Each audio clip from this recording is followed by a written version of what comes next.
Hello friends, welcome back to our channel.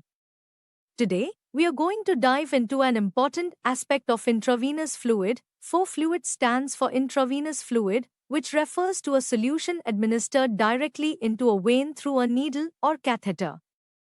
It's used to provide hydration, deliver medications, or replenish electrolytes and nutrients when a person cannot take them orally.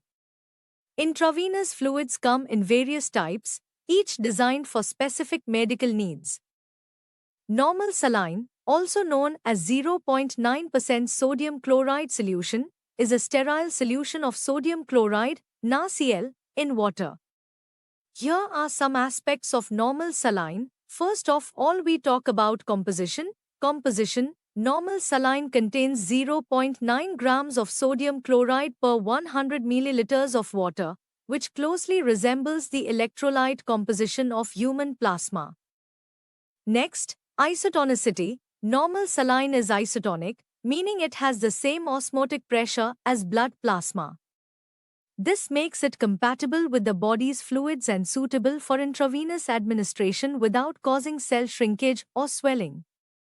Next point is compatibility. Normal saline is compatible with many medications and additives, making it a versatile choice for intravenous therapy. Next is uses. Normal saline is widely used for various medical purposes, including 1. Hydration, replenishing fluids in patients who are dehydrated or experiencing fluid loss, 2. Fluid replacement, restoring fluids lost due to vomiting, diarrhea, excessive sweating, or other conditions. 3. Electrolyte balance, correcting electrolyte imbalances, especially sodium and chloride. 4. Medication administration, diluting medications for intravenous administration. 5. Flush solution, flushing intravenous lines and catheters to maintain patency. Storage. Normal saline should be stored in its original container at room temperature, protected from light.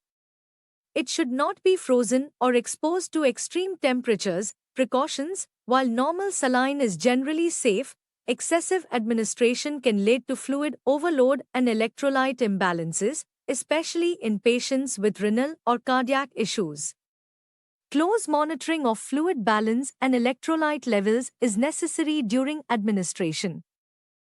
Dosage, according to patient's conditions, 1 to 2 liter 24 hours.